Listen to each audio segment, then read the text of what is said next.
यहाँ पर हम बात करते हैं सीवीसी कपलिंग के बारे में बात करेंगे। यहाँ पर सीवीसी कपलिंग क्या है, किस तरीके से इस कपलिंग को किया जाता है और क्या इसके फ़ायदे हैं, क्या इसके नुकसान हैं, वो हम देखते हैं यहाँ पर। जैसे कपल करने की विधि क्या है। दोनों कोच को धीमी गति से एक दूसरे के नज़दीक 1 मीटर की दूरी पर लाएं। लॉकिंग स्क्रू का अनलॉक होना सुनिश्चित करें। यदि लॉकिंग स्क्रू अनलॉक नहीं है तो लॉकिंग स्क्रू को चाबी से घड़ी के विपरीत दिशा में एंटी क्लॉकवाइज घुमाएं। सीवीसी को खोलने के लिए ऑपरेटिंग हैंडल को उठा करके घड़ी की दिशा में क्लॉकवाइज घुमाते हुए ऊपर की ओर उठाएं और लगभग 90 डिग्री घुमाएं, और 90 डिग्री ऊपर की ओर उठाना है। कपलर सेंटर की पोजीशन एवं अलाइनमेंट चेक करें एवं 2 से 3 किलोमीटर प्रति घंटे की गति से वाहन को कपल करें। समुचित कपलिंग के लिए टेलटेल डिवाइस की पोजीशन चेक करें, जैसा कि यहाँ पर दिखाया गया है। टेलटेल डिवाइस कपलर हेड के सबसे नीचे होता है, जिसका रंग कैसा होता है, नीला होता है। तो टेलटेल अगर हम बात करें सबसे नीचे होता है, और यदि टेलटेल डिवाइस दिखाई देता है तो कपलिंग तथा कपलिंग सही हुआ है, और यदि टेल डिवाइस नहीं दिखाई देता है तो कपलिंग सही नहीं हुआ है, ये हमें चेक करना है। तो टेल डिवाइस की अगर बात करें, यहाँ पर लॉकिंग स्क्रू है, ये बताया गया है। अप्रेंटिस हैंडल यहाँ पर बताया गया है। कपलिंग होने के बाद टेल की सही स्थिति यहाँ पर बताई गई। टेल की सही स्थिति क्या होगी। नेक्स्ट हम देखें, जैसे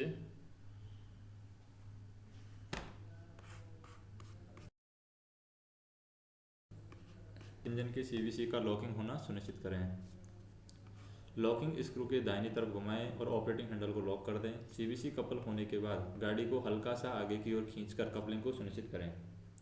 यदि कोच के सीवीसी में लॉक लिफ्टर के नीचे लॉक पिन की व्यवस्था है तो पिन को लॉक पोजीशन में रखें। अनकपल करने की विधि। अनकपल करने की क्या विधि है। लॉकिंग स्क्रू को बाईं तरफ घुमाएं, जिससे ऑपरेटिंग हैंडल अनलॉक हो जाएगा। सीवीसी को खोलने के लिए ऑपरेटिंग हैंडल को दाहिनी ओर घुमाते हुए ऊपर की ओर उठाएं और लगभग 90 डिग्री में एवं दोनों कोच को अनकपल करें। अनकपलिंग करने से पहले यह सुनिश्चित करें कि कपलर पर कोई दबाव न हो और ऑपरेटिंग हैंडल फ्री नहीं घूम रहा है। यदि कोच के सीवीसी में लॉक फिल्टर के नीचे लॉक पिन यदि कोच के सीवीसी में लॉक फिल्टर के नीचे लॉक पिन पोजीशन में है तो उसे निकाल करके अनलॉक करें। फिर हमें क्या करना है, यहाँ पर है क्या है system, control discharge toilet system. Control discharge toilet system में हमारा जैसे कि वाटर सप्लाई यहाँ से आ रहा है, बाईपास बल्ब यहाँ पर दिया हुआ है, एयर सप्लाई यहाँ पर दिया हुआ है, ये एयर सप्लाई है, ये टॉयलेट वॉल यहाँ पर आ रहा है, टॉयलेट वॉल। फिर साइड स्लाइड बल्ब है, ये यहाँ पर है स्लाइड बल्ब। रिटेंशन टैंक है, यहाँ पर ये दिखाया गया है रिटेंशन टैंक, और ये स्लाइड बल्ब है। तो control discharge toilet system LHV coach एवं हाइब्रिड कोच में फिट किए गए हैं ताकि स्टेशन परिसर तथा निवास क्षेत्र में गंदगी न फैल सके। यह toilet system pressurised water wall wash से कार्य करती है, जो 100% वॉल एरिया को कवर करती है और न्यूनतम पानी का उपयोग करते हुए अपशिष्ट पदार्थ को टॉयलेट वॉल से हटाया जाता है तथा अपशिष्ट पदार्थ वेस्ट रिटेंशन टैंक में चला जाता है। इंडियन स्टाइल टॉयलेट के लिए प्रति फ्लक्स साइकिल सिर्फ 2.5 लीटर पानी और यूरोपियन स्टाइल टॉयलेट के लिए प्रति फ्लक्स साइकिल सिर्फ 1.5 लीटर पानी की खपत होती है।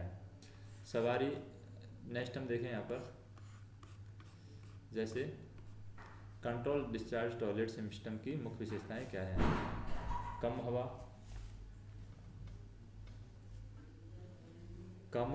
कम पानी, कम बिजली की खपत होती है, पूर्ण रूप से पीआईसी द्वारा नियंत्रित होती है, साफ सफाई आसानी से होती है, यह सिस्टम स्वास्थ्य के लिए लाभदायक है, यह सिस्टम प्रोग्रामेबल एवं रीप्रोग्रामेबल है और यह सिस्टम पर्यावरण के लिए उपयुक्त है। कंट्रोल डिस्चार्ज टॉयलेट सिस्टम के पुर्जे हम देखें, कंट्रोल पैनल होता है, वाटर प्रेशराइजर होता है, वाटर सोलेनॉइड बल्ब होता है, लोअर स्लाइड वॉल्व एवं अपर स्लाइड वॉल्व होता है, रिटेंशन टैंक होता है, पीएसएलवी और प्रेशर स्विच होता है, और पुश बटन असेंबली, ये पुश बटन असेंबली होता है, बाईपास वॉल्व है, प्रेशराइज्ड वाटर होता है। कंट्रोल डिस्चार्ज टॉयलेट सिस्टम के कार्य प्रणाली हम बात करें, कंट्रोल डिस्चार्ज टॉयलेट सिस्टम की कार्य प्रणाली में फ्लश बटन हल्के से दबाया जाता है। वाटर प्रेशराइज्ड वाटर क्या करता है, वाटर प्रेशराइज कार्य शुरू करता है। वाटर प्रेशराइजर कार्य करना शुरू करता है। वाटर सोलेनोइड बल्ब खुल जाता है। प्रेशराइज्ड वाटर टॉयलेट वाल्व में सोलेनोइड बल्ब के होते हुए पहुंचती है और फ्लश की क्रिया पूर्ण होती है। टॉप स्लाइड बल्ब खुलता है और फ्लश वाटर रिटेंशन टैंक में चला जाता है। और वाटर प्रेशराइजर बंद हो जाता है। फिर हम देखें वाटर सोलेनोइड बल्ब बंद हो जाता है, टॉप स्लाइड बल्ब बंद हो जाता है। 15 साइकिल के अंत में वाहन की गति 15 साइकिल के अंत में वाहन की गति 30 किलोमीटर प्रति घंटा होती है।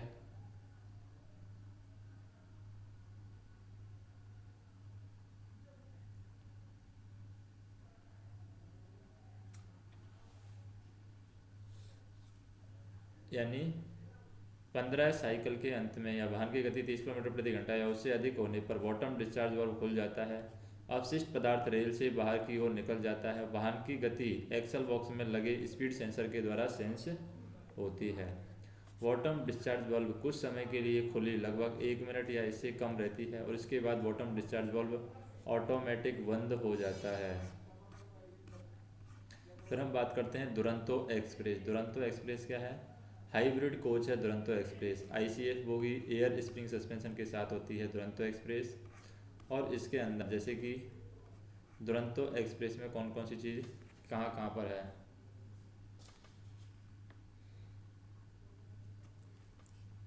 जैसे दुरंतो एक्सप्रेस में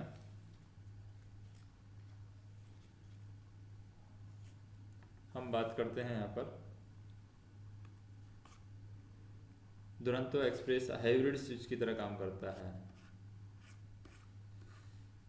किसकी तरह काम करेगा? हाइब्रिड सेक्शन है दुरंतो एक्सप्रेस में, हाइब्रिड कोच है, ICF होगी एयर स्प्रिंग सस्पेंशन के साथ में है। तो इसमें हम देखें पहला नंबर का ये जो सेक्शन है ये दिखा रखा है, ये है वर्टिकल शॉक एब्जॉर्बर।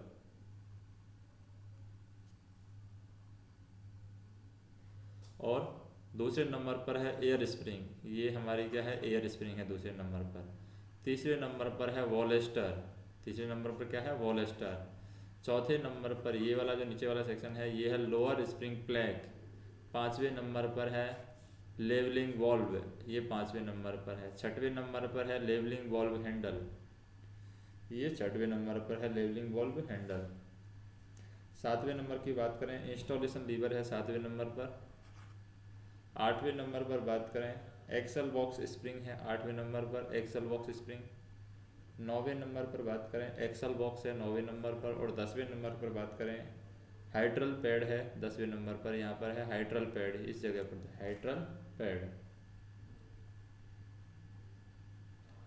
नेक्स्ट हम बात करते हैं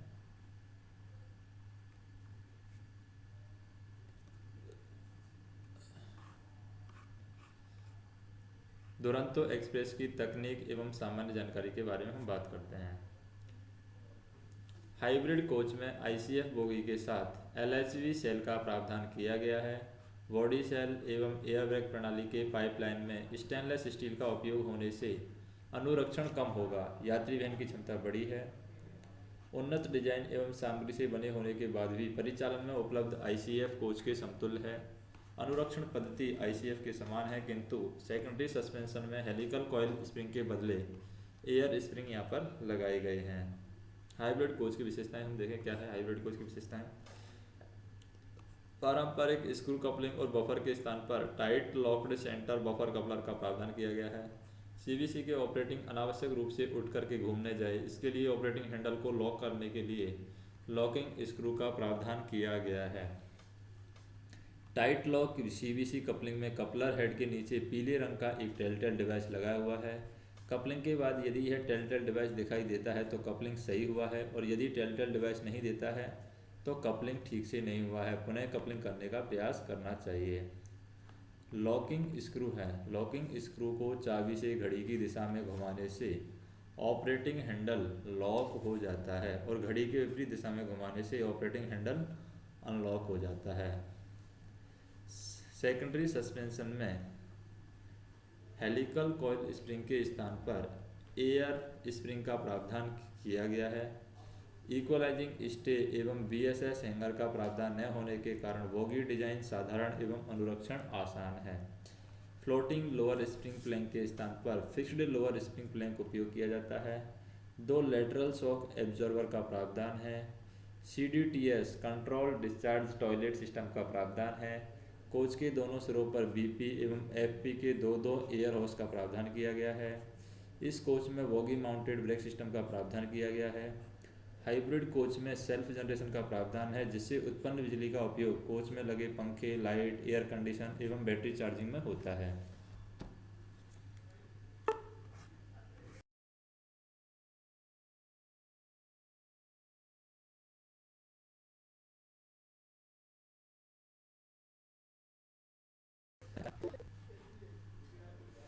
एक्सल बॉक्स में स्फेरिकल रोलर व्हीलिंग फिट किए गए हैं।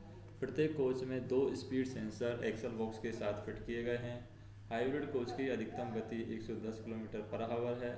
प्रत्येक कोच में 4 CDTS फिट किए गए हैं और ट्रेन की गति 30 kmph या उससे अधिक होने पर यहाँ पर सॉइल डिस्चार्ज हो जाती है, जिससे स्टेशन परिसर में गंदगी नहीं फैलती। प्राइमरी सस्पेंशन के लिए axle box spring helical coil spring का यहाँ पर डैशबोर्ड असेंबली का उपयोग होता है। नेक्स्ट बात करें अलार्म चेन पुलिंग सिस्टम के जो होते हैं PEASD और PEAB पुर्जे कोच के एंड पैनल पर फिट किए गए हैं तथा ACP सिस्टम को आइसोलेट करने के लिए ब्रेक पाइप के ब्रांच पाइप पर आइसोलेटिंग कॉक भी दिए गए हैं। ACP सिस्टम को रीसेट करने के लिए PEASD में रीसेटिंग वायर रोप भी लटकाए गए हैं, जिसे नीचे की ओर खिसकने पर ACP रीसेट हो जाती है, अर्थात BP प्रेशर वातावरण में निकलना बंद हो जाता है। वॉलस्टर और बॉगी फ्रेम के बीच मॉडिफाइड एयर लिंक फिट किए गए हैं। फिर है एयर सस्पेंशन की कार्यप्रणाली। एयर सस्पेंशन की कार्यप्रणाली हम देखते हैं।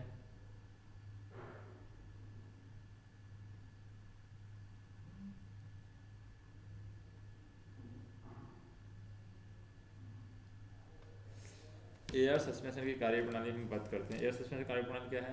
प्रारंभ में सवारी गाड़ियों में 8 पहिया सवारी डिब्बों में IRS डिजाइन की बोगी का उपयोग होता था। बाद में ICF एवं BEML बोगी का प्रावधान किया गया था।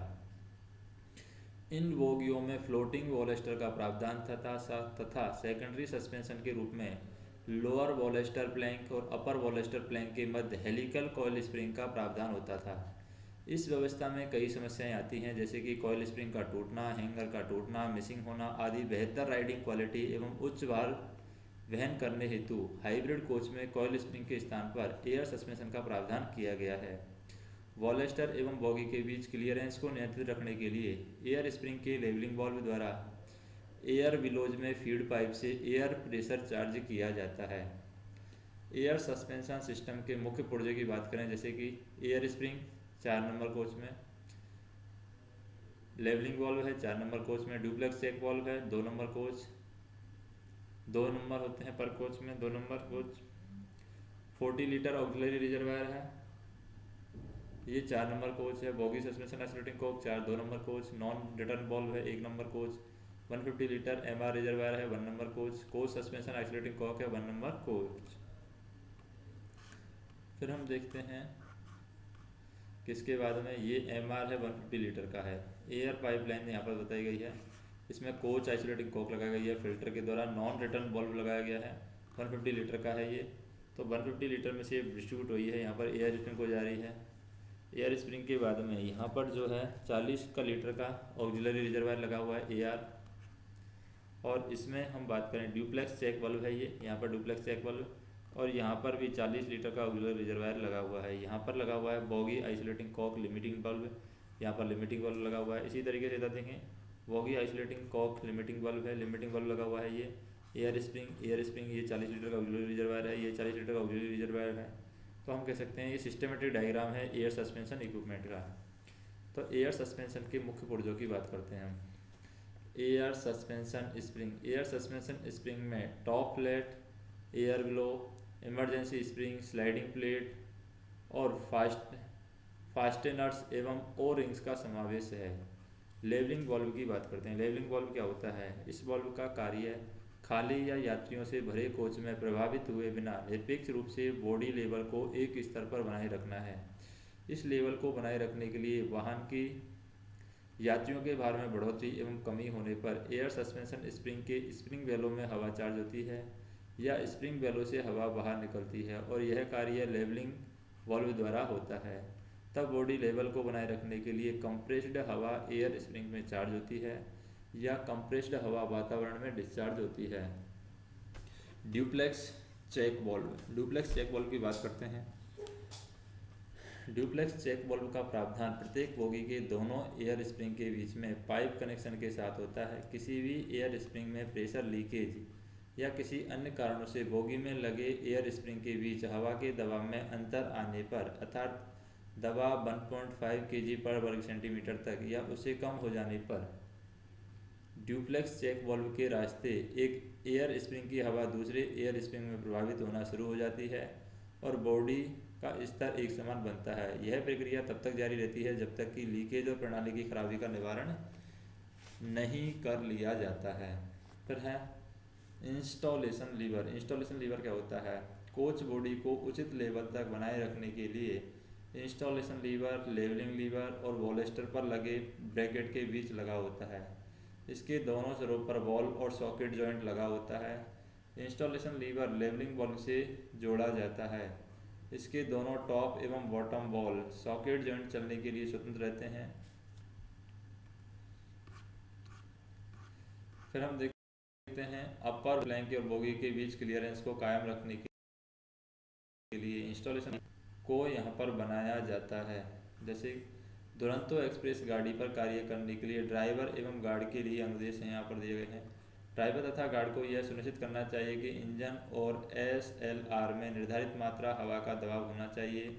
ट्रेन कर्मी दल को कंटिन्यूटी परीक्षण करना चाहिए, यह इंजन लगाया गया हो या परिचालन के दौरान रोका गया हो।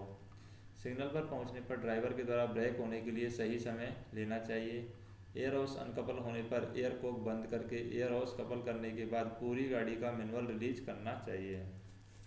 यदि एयर स्प्रिंग सस्पेंशन में क्षतिग्रस्त हो जाती है तो 60 किलोमीटर प्रति घंटा की गति से सेक्शन क्लियर करना चाहिए और कोच को अलग करना चाहिए। अगर लेवलिंग वाल्व कार्य नहीं कर रहा है तो बदलना चाहिए और अलग करना चाहिए। अगर ड्यूप्लेक्स वाल्व खराब हो तो प्रतिबंधित गति से सेक्शन क्लियर करने के बाद कोच को अलग करना चाहिए। अगर कोच में ब्रेक वाइंडिंग दिखाई देती है तो क्या होगा? कोच के डिस्ट्रीब्यूटर बल्ब को मैनुअली रिलीज करना चाहिए। अगर रिलीज न हो तो ब्रेक सिलेंडर के आइसोलेटिंग कॉक को बंद कर दें। ब्रेक सिलेंडर अपने आप मॉडिफाइड आइसोलेटिंग कॉक से रिलीज हो जाएगा। अगर नॉन मॉडिफाइड आइसोलेटिंग कॉक हो तो ब्रेक सिलेंडर को आइसोलेट करें और फ्लेक्सिबल पाइप के नट को धीरे धीरे लूज करें एवं पुनः फिट करें। फिर अगर ब्रेक रिलीज नहीं होते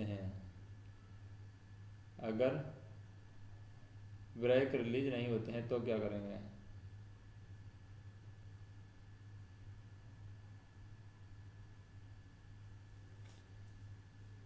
अगर ब्रेक रिलीज नहीं होते हैं तो पिस्टन रोड फ्लोटिंग लीवर के पिन निकालें एवं सुनिश्चित करें कि ब्रेक रिलीज हैं। कोच के ब्रेक रिलीज होने पर ब्रेक सिलेंडर डिस्ट्रीब्यूटर वाल्व एवं ऑक्सिलरी रिजर्वायर को आइसोलेट करें। ऑक्सिलरी रिजर्वायर की हवा ट्रेन कॉक से निकाल दें। ड्राइवर गाड़ी को आगे बढ़ाएगा। अनावश्यक झटकों को बचाने के लिए एक समान ब्रेक लगाएगा। ड्राइवर अप ग्रेडियंट पर एक समान नॉच खोलेगा जिससे स्टालिंग और इंजन में व्हील स्लिप को बचा सकता है। फिर है बफर की ऊंचाई। बफर की ऊंचाई की बात करते हैं। बफर की ऊंचाई MPT में बफर की ऊंचाई है 1150 मिलीमीटर अधिकतम होती है और लोडेड कंडीशन में बफर की ऊंचाई है 1030 मिलीमीटर न्यूनतम होती है। तो यहाँ पर ब्रॉड गेज स्टॉक पर बफर की ऊंचाई निर्धारित सीमा में होना चाहिए और उसे लेवल ट्रैक पर मापा जाना चाहिए। बफर सॉकेट के केंद्र से रेल हेड के शीर्ष भाग तक माप ली जाए और बफर की ऊंचाई कभी भी बफर फेस के केंद्र में नहीं मापी जाती है क्योंकि इससे मापन के आंकड़े सही प्राप्त नहीं होते हैं। बफर की ऊंचाई रिकॉर्ड करते समय यह सुनिश्चित किया जाए कि बफर बोल्ट अच्छी तरीके से कसे हुए हैं तथा बफर लटके नहीं रहे हैं। यदि बफर लटक रहा है तो मापा और रिकॉर्ड किया जाए। अधिकतम अनुमेय सीमा तक बफर ऊंचाई रखने के लिए अपेक्षित डिजाइनर एवं आकार का पैकिंग लगाया जाए। अब हेड स्टॉक के लिए बफर प्रोटेक्शन इसकी सीमा, हेड स्टॉक के लिए बफर प्रोटेक्शन सीमा है अधिकतम है 635 मिलीमीटर, शॉर्ट केस बफरों के लिए 256 मिलीमीटर है, न्यूनतम बफरों के लिए 584 मिलीमीटर और शॉर्ट केस बफरों के लिए 806 मिलीमीटर भी नहीं है। तो हम बात करते हैं यहाँ पर PMO यानी POH स्टॉक के लिए बफर प्रोटेक्शन या बफर प्रोटेक्शन लॉन्ग केस के मामले में 625 मिलीमीटर और शॉर्ट केस बफरों के मामले में 425 मिलीमीटर से व्यास कम व्यास नहीं होना चाहिए। किसी भी निष्क्रिय बफर को सिलिक लाइन से निकालने की अनुमति नहीं होगी। निर्धारित सीमा से कम प्रोजेक्शन होने पर बफरों का डेड माना जाएगा।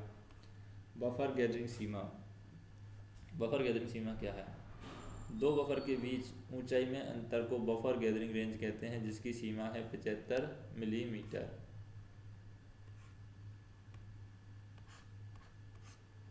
नेक्स्ट हम देखें बफर की ऊंचाई को कम होने का कारण, किस तरीके से बफर की ऊंचाई है कम हो सकती है।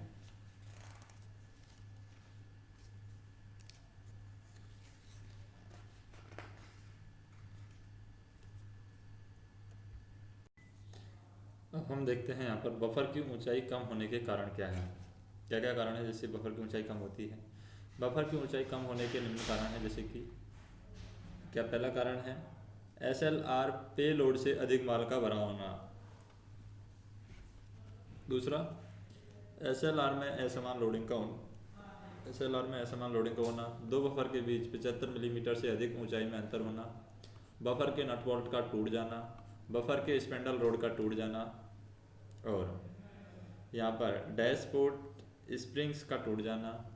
डैशपोर्ट में ऑयल का पर्याप्त मात्रा में नहीं होना। वॉलेस्टर स्प्रिंग का टूट जाना। बफर के रबर पैकिंग का घिस और गायब होना। बफर का डेड निष्क्रिय होना। बफर सोनेट का टूट जाना।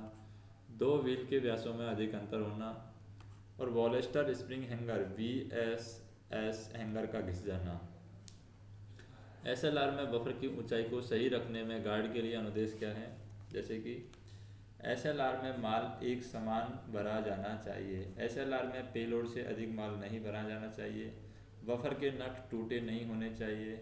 डेड बफर नहीं होना चाहिए। बफर नीचे की ओर ज़्यादा झुका नहीं होना चाहिए और दो बफर की ऊंचाई के बीच का अंतर 75 मिलीमीटर से अधिक नहीं होना चाहिए। बफर अगर आपस में इंटेंगल हो, बफर अगर आपस में इंटेंगल हो तो गाड़ी पर्यवेक्षक को तुरंत सूचित करना चाहिए। दो व्हील के बीच एक व्हील का अधिक घिस जाना। गार्ड SLR में लोडिंग कराते समय प्रथम SLR में 1 टन और द्वितीय SLR 1 टन से अधिक माल पेलोड में ज़्यादा नहीं भरा होना चाहिए। अगर प्रथम SLR और द्वितीय SLR में 1 टन से अधिक माल भरा जाता है तो पार्टी को जनरल भाड़े का 6 गुना पेनल्टी और 6,000 रुपये जुर्माना दिया जा सकता है। नेक्स्ट हम देखें, नेक्स्ट है ICF बोगी तथा कोचिंग स्टाफ के लिए किए गए मुख्य मॉडिफिकेशन। ICF बोगी तथा कोचिंग स्टॉक में किए गए मुख्य मॉडिफिकेशन क्या क्या हैं। से ब्रेक शू हैंगर की लंबाई 205 मिलीमीटर से 235 मिलीमीटर बढ़ाया गया है, जिससे ब्रेक ब्लॉक घिसने पर व्हील पर चढ़ने से बचाया जाता है। लीवर हैंगर के लिए पिन का मॉडिफाइड किया गया है, जिससे लीवर को जाम होने से बचाया गया है और पुराना पिन हेड का व्यास 46 मिलीमीटर से 55 मिलीमीटर किया गया है। सभी नए ICF कोचिंग स्टॉक में 16 टन बोगी वाले इक्वलाइजिंग स्टे रोड लगाए गए हैं, जिससे लगातार इक्वलाइजिंग स्टे रोड को टूटने से बचाया जाता है। हॉरिजॉन्टल हेड बोल्ट में रबर स्टॉक लगाया गया है। स्लैक एडजस्टर को आर्कुलेटेड व्यवस्था बनाई गई है, जिससे स्लैक एडजस्टर का पुल रोड एक्सल पर घिसने से बचाया जाता है। एक्सल बॉक्स गाइड में लोड करने की व्यवस्था बनाया गया है, जिससे एक्सल बॉक्स में गाइड को गिरने से बचाया गया हो। ब्रेक शू हेड और ब्रेक शू की चाबी में बदलाव किया गया है। बफर में होल की स्थिति बदली गई है, जिससे बफर के हेड स्टॉक को टूटने से बचाया गया है। बफर में हाई कैपेसिटी बफर पैड लगाए गए हैं, जिससे buffer high buffer force fan कर सके। ब्रेक गियर में एसीटल रेजिन बुश के बदले में नायलॉन 66 बुश का प्रयोग। Case harden N5 ground finish के साथ तथा 25 माइक्रोन क्रोमियम प्लेट पिन का प्रयोग और क्लास सेकंड पिन के बदले में किया गया है। ब्रेक बीम में सेफ्टी स्ट्रैप के बदले में सेफ्टी वायर रोप का प्रयोग किया गया है। घिसे हुए इंटरमीडिएट प्रोफाइल व्हील का प्रयोग किया गया है। शारीरिक रूप से विकलांग व्यक्तियों हेतु जीएस कोचों में एक सीट को चिन्हित किया गया है। एसी कोच में अटेंडेंट बर्थ को फ्लोर लेवल से 6 मिलीमीटर नीचे किया गया है। डोरवे एवं गैंगवे में पीवीसी फ्लोरिंग एवं एल्युमिनियम के चेकर्ड प्लेट का उपयोग किया गया है। एसी कोच के शौचालय में दीवार पर पंखा लगाया गया है। गार्ड की लॉबी एवं लगेज ब्रेकयान के बीच बनी दीवार को मजबूती प्रदान की गई है। पेंट्रो वाले भाग, वॉशिंग रूम और पेंट्रो कार के रास्ते पर एल्युमिनियम चेकर्ड फ्लोरिंग की व्यवस्था की गई है।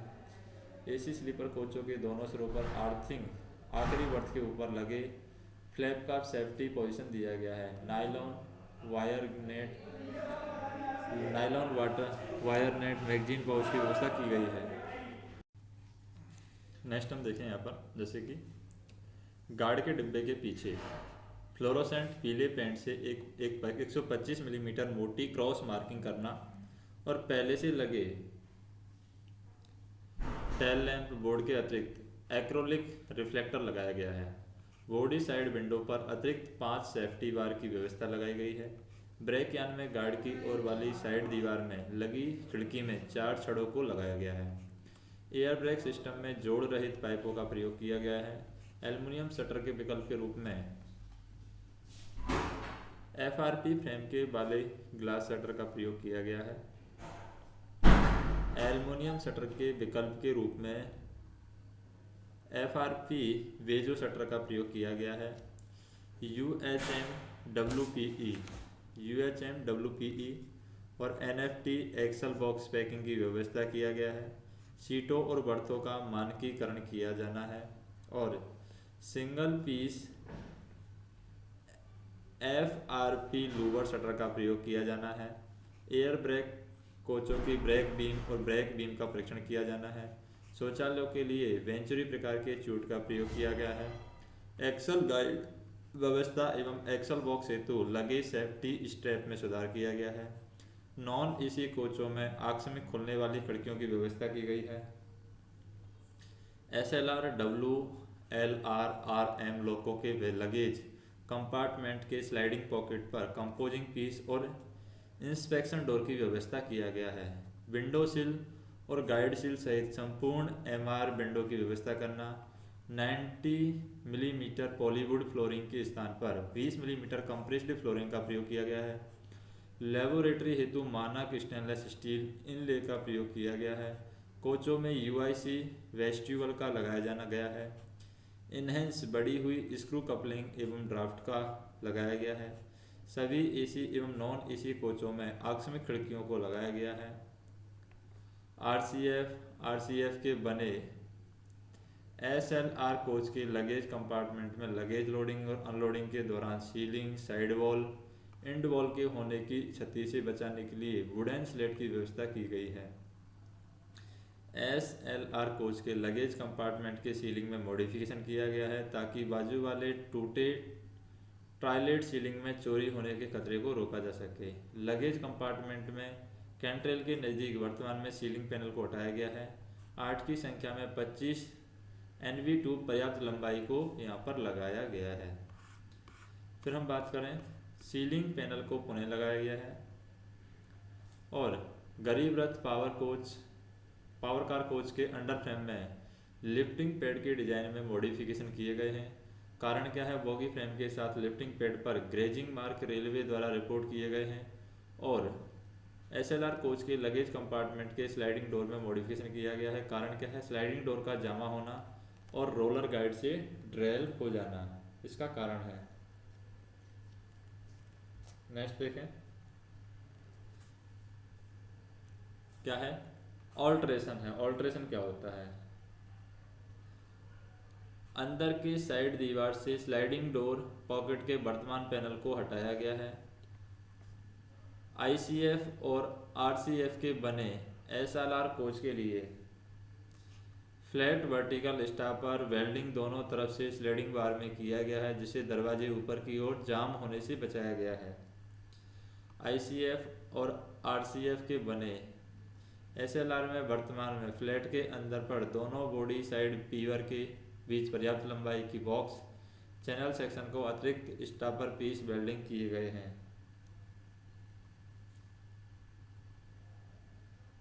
नेक्स्ट हम देखें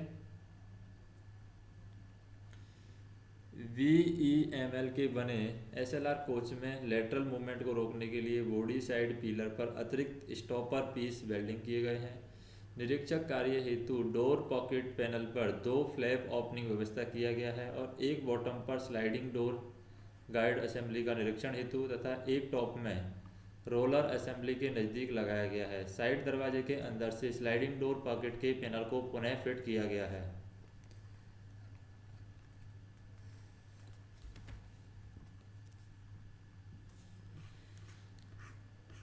नेक्स्ट हम देखें वर्दी बफर एंड डेलनर कपलर क्या है। क्रैश वर्दी बफर एंड डेलनर कपलर। क्रैश वर्दी बफर एंड डेलनर कपलर हम देखें कि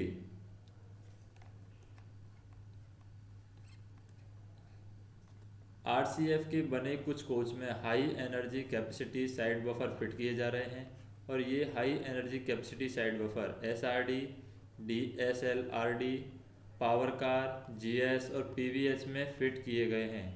MS एक्सटॉन की क्रैश वर्दी buffer IP300 IRMS icon technology के द्वारा प्राप्त हुए हैं। फिर हम बात करते हैं यहाँ पर ऑपरेटिंग स्टाफ के लिए आवश्यक निर्देश क्या हैं। ऑपरेटिंग स्टाफ के लिए आवश्यक निर्देश हैं कि यदि बफर में पीला त्रिभुज पूर्ण रूप से दिखाई देता है तो बफर सही है।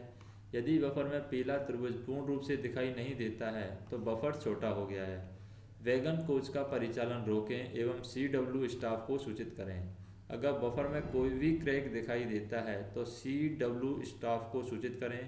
बफर की सही लंबाई 635+5 मिलीमीटर होने की जांच करें और यह लंबाई हेड स्टॉक से मापी जाएगी। नेक्स्ट हम बात करें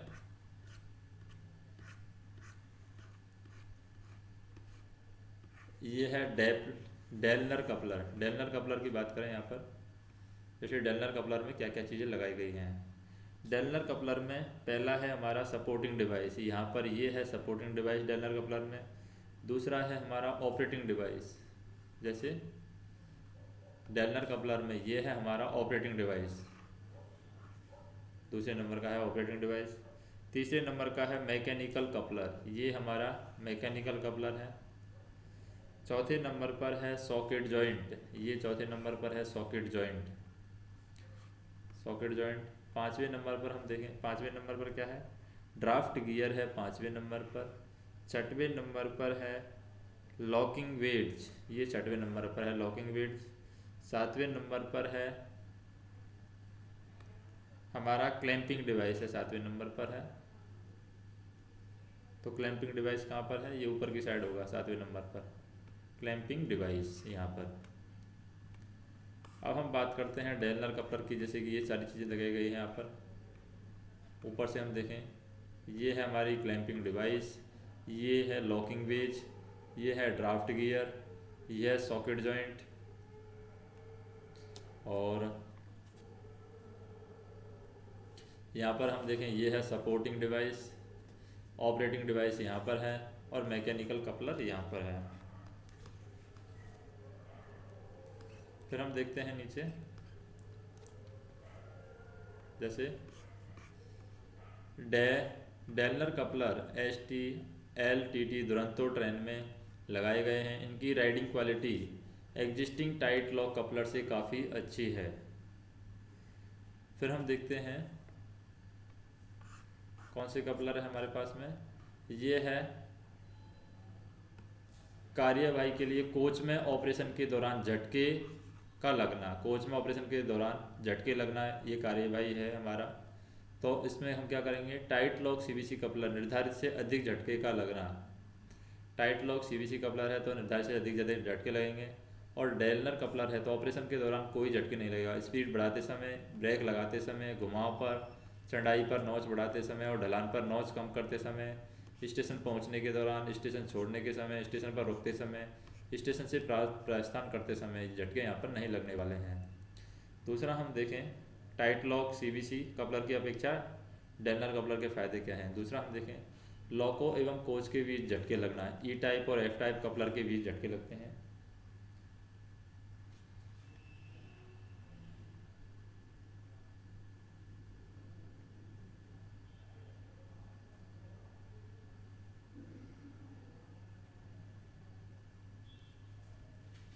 तो यहाँ पर हम देखें थीम लगाने पर भी निर्धारित से अधिक झटके का लगना, जैसे कि हम थीम लगा देते हैं टाइट लॉक सीवीसी कपलर में, तो भी थीम लगाने पर भी निर्धारित से अधिक झटके लगना, अधिक झटके का लगना।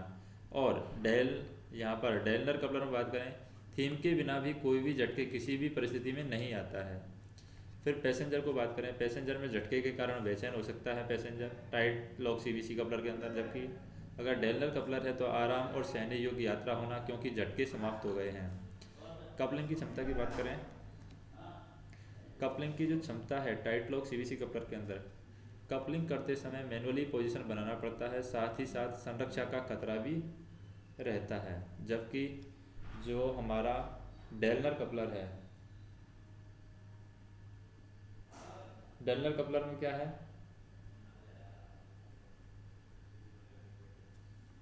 डिजाइन गुण के कारण कपलर सेंटर पोजीशन में सख्त रहता है एवं मैनुअली सरकाया नहीं जाता, अतः कपलिंग करना यहाँ पर आसान है।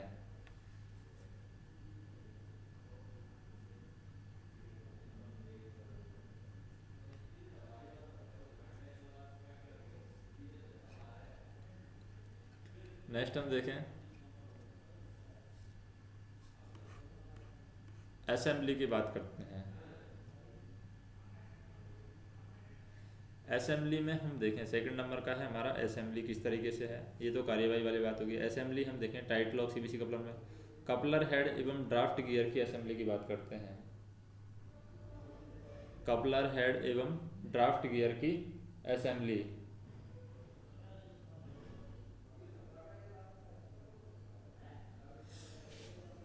जैसे टाइट लॉक सीवीसी कपलर की बात करते हैं,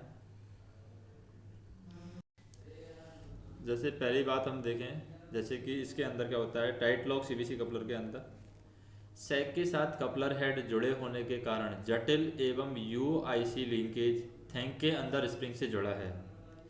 जबकि हमारा जो डेलनर कपलर होता है, डेलनर कपलर सेलर एवं असेंबली के पुर्जे मॉड्यूलर फॉर्म में हैं, जिससे आसानी से सभी पुर्जे एक दूसरे से कपल किए जाते हैं। मैन्युफैक्चरिंग के समय असेंबली समय अन्य एग्जिस्टिंग कपलर से कम लगता है।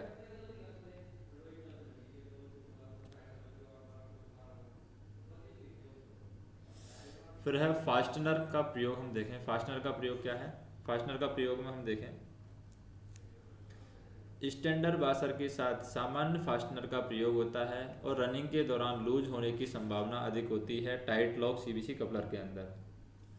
जबकि डेलनर कपलर में बात करें, डेलनर कपलर में क्या होता है नॉड लॉक वाशर का उपयोग किया गया है, जो कि फास्टनर को लूज होने से बचाता है। फिर सर्विसिबिलिटी की बात करते हैं, सर्विसिबिलिटी में क्या होता है, सर्विसिबिलिटी में क्या हो रहा है यहाँ पर कपलर हेड को अलग करना एवं पुनः फिट करने के बारे में बात करते हैं। जैसे जो हमारा टाइट लॉक सीवीसी है इसमें जटिल है, इसके लिए स्पेशल होल्डिंग फिक्चर्स एवं टूल की आवश्यकता पड़ती है। डिपो एवं वर्कशॉप में पुनः फिट करने से पहले सप्लायर की मदद लेनी पड़ती है। जबकि हम किसके अंदर बात करते हैं, जो हमारा दूसरा होता है डेलनर कपलर। डेलनर कपलर सरल है, इसके लिए फास्टनर्स को स्टैंडर्ड टूल से निकाला जाता है तथा आसानी से अलग एवं पुनः फिट किया जाता है। नेक्स्ट हम बात करें टाइट लॉक सीवीसी कपलर के अंदर ड्राफ्ट गियर एवं कपलर हेड एक दूसरे के ऊपर निर्भर करता है तथा अकेले कार्य नहीं कर सकते। जबकि जो डेलनर कपलर है ड्राफ्ट गियर एवं कपलर हेड एक दूसरे से स्वतंत्र हैं तथा सप्लायर्स के बिना मदद के अकेले सर्विस में उपयोग किया जा सकता है। घिसाव की स्थिति की बात करते हैं। घिसाव की स्थिति में हम देखें, जैसे घिसाव की स्थिति में अधिक झटके के कारण, जैसे टाइट लॉक सीवीसी कपलर है, अधिक झटके के कारण नकल में घिसाव, जैसे घिसाव की स्थिति के बारे में बात करते हैं। अधिक झटके के कारण नकल में घिसाव टूट फूट ज़्यादा होती है, जिसके कारण नकल जल्दी जल्दी बदलना पड़ता है। जबकि हमारा जो डेलनर कपलर होता है, इसमें नकल एवं ड्राफ्ट गियर की लाइफ अधिक होगा, क्योंकि झटके पूर्ण रूप से समाप्त यहाँ पर हो गए हैं। नेक्स्ट हम बात करते हैं ट्रेन पार्टिंग की। ट्रेन पार्टिंग में क्या होता है? ट्रेन पार्टिंग में हम बात करें, गाड़ी को चलते चलते अपने आप दो या दो से अधिक भागों में बढ़ जाने की घटना को ट्रेन पार्टिंग कहते हैं। ट्रेन पार्टिंग के निम्नलिखित कारण हैं, जैसे कि ड्राइवर गार्ड द्वारा अचानक ब्रेक एप्लीकेशन करना, ड्राइवर द्वारा बिना ब्रेक रिलीज के लिए लोड को खींचना, ड्राइवर द्वारा जल्दी जल्दी नोच लेना, सीवीसी की नकल का टूट जाना, नकल का अधिक घिसा होना, दो सीवीसी के बफर हाइट के बीच 75 मिलीमीटर से अधिक का अंतर होना, सीवीसी के लॉक पीस का टूट जाना, सीवीसी के लॉक पीस अधिक घिस जाना, सीवीसी के लॉक पीस का सही तरीके से बैठा नहीं होना, सीवीसी सेक का नीचे से घिस जाना, ऑपरेटिंग हैंडल का टूट जाना या गिर जाना, ऑपरेटिंग हैंडल के बियरिंग पीस के बोल्ट का टूट कर गिर जाना, ऑपरेटिंग हैंडल के एंटी रोटेशन लग का निकल जाना, ऑपरेटिंग हैंडल के सपोर्ट ब्रैकेट का टूट जाना, सीवीसी के स्ट्राइकर कास्टिंग का टूट जाना। ट्रेन पार्टिंग से बचने के लिए लोको पायलट और गार्ड द्वारा की जाने वाली कार्यवाही क्या है? ग्रेजुअल ब्रेक एप्लीकेशन करें, स्टेबल लोड को क्लियर करते समय सभी डिब्बों के ब्रेक का पूर्ण रूप से रिलीज होना सुनिश्चित करें, सभी डिब्बों के हैंड ब्रेक पूर्ण रूप से रिलीज होना सुनिश्चित करें, सभी डिब्बों में एमपीटी लोड डिवाइस के हैंडल लोड के अनुसार होना सुनिश्चित करें, सभी सीवीसी कपल एवं लॉक्ड होने चाहिए, ऑपरेटिंग हैंडल लटकता हुआ नहीं होना चाहिए, एक समय में एक ही नॉच लें, एक समय में एक ही नॉच लेना चाहिए, यानी एक ही नॉच क्या करना है? ट्रेन स्टार्ट न करे यदि air flow indicator abnormal reading बताएं तो पीएटीवी इंडिकेटर लाइट जल रही है, इंजन से बजर बज रहा है, एयर फ्लो इंडिकेटर के सफ़ेद एवं लाल सुई एक जगह पर न हो, इसके लिए यहाँ पर इंजन और लोड में बीपी प्रेशर का लीकेज चेक करें। पांचवा है सीवीसी स्टॉक के मामले में ट्रेन में थोड़ा झटका देते हुए थोड़ा पुश करें, इसके बाद ट्रेन को पुल करें, यानी ट्रेन को खींचें। यदि लोड मीटर समान नॉच और समान ग्रेडियंट पर पहले से ज़्यादा करंट बता रहा है तो ब्रेक ग्राइंडिंग के लिए लोड की जांच करें। फुल सर्विस ब्रेक एप्लीकेशन के बाद पर्याप्त रिलीजिंग समय देने के बाद ही अगला नॉच लें। एयर ब्रेक सवारी गाड़ी में ट्विन पाइप सिस्टम है ब्रेक का तो 90 सेकंड यानी 1.5 मिनट। एयर ब्रेक प्रणाली मालगाड़ी है, सिंगल पाइप वाली है तो 180 second 3 minute. Long haul train है तो न्यूनतम 5 मिनट। वॉक्यूम ब्रेक सवारी गाड़ी है 4 मिनट। वॉक्यूम ब्रेक मालगाड़ी है तो 6 से 9 मिनट का समय लगेगा। फिर 8वां हम देखें, गार्ड बैंकर चालक से समुचित कम्युनिकेशन रखकर रखें। चढ़ाई पर व्हील स्लिप आने पर नॉच कम करें और लोड मीटर की सुई नीचे आकर स्थिर होने के उपरांत ही दूसरा नॉच लें। बैंकर चालक वॉक्यूम बीपी लेवल पर लगातार ध्यान रखें। रोड एवं लोड को ध्यान में रखते हुए नॉच खोलें और बंद करें। अप ग्रेडियंट से गाड़ी स्टार्ट करते समय पहले नॉच लें, इसके बाद ब्रेक रिलीज करें जिससे स्टार्टिंग जर्क पैदा होगा। डाउन ग्रेडियंट से गाड़ी स्टार्ट करते समय पहले लो को रिलीज करें, इसके बाद नॉच लें जिससे स्टार्टिंग जर्क कम पैदा होगा। ब्रेक एप्लीकेशन करने से पहले थ्रोटल आइडियल पर रखें। ट्रेन में शंटिंग के बाद सीवीसी के टॉगल का गिरा होना सुनिश्चित करें। सीवीसी कपलर हेड बॉटम एवं लीवर कनेक्टर के बीच 25 मिलीमीटर का गैप होना सुनिश्चित करें।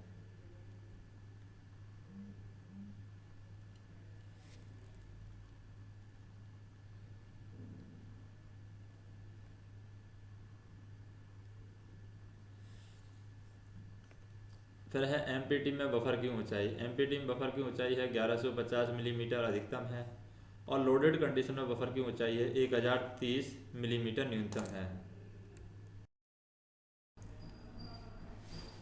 नेक्स्ट हम देखें यहाँ पर, जैसे कि दो वैगन कोच के बीच में बफर की ऊंचाई में अधिक अंतर होने पर टीएसआर को सूचित करें। अधिकतम बफर की ऊंचाई में अंतर 75 मिलीमीटर हो सकता है। फिर हम बात करें ट्रेन पार्टिंग से बचने के लिए CNW विभाग द्वारा की जाने वाली कार्यवाही क्या है। जैसे कि स्ट्राइकर कास्टिंग वियर प्लेट लगा करके CWC को ड्रॉपिंग होने से बचाएं। CWC सैंक वियर प्लेट लगा करके CWC की बफर हाइट मेंटेन करें। रिक्लेम्ड वार्न आउट नकल की बदलें। वार्न आउट लॉक पीस की बदली करें। Worn out operating wearing piece की बदली करें। यॉक पिन और यॉक पिन सपोर्ट प्लेट की जांच करें, उचित कार्यवाही करें। CVC ऑपरेटिंग ने हैंडल न लटके, इसके लिए सपोर्ट ब्रैकेट द्वारा उचित बचाव करें। यार्ड परीक्षण के दौरान सभी CWC के पुर्जे क्रैक ब्रेकेज के लिए विजुअल परीक्षण करें। पैन पार्टिंग से बचने हेतु बदली करें। यार्ड में वैगन कपलिंग करने के बाद लॉक पूरी तरीके से गिर गया है, यह सुनिश्चित करें। Operating handle, wearing piece, anti rotation lug, lock lifter assembly mechanism की जांच करें। फिर क्या करना है हमें,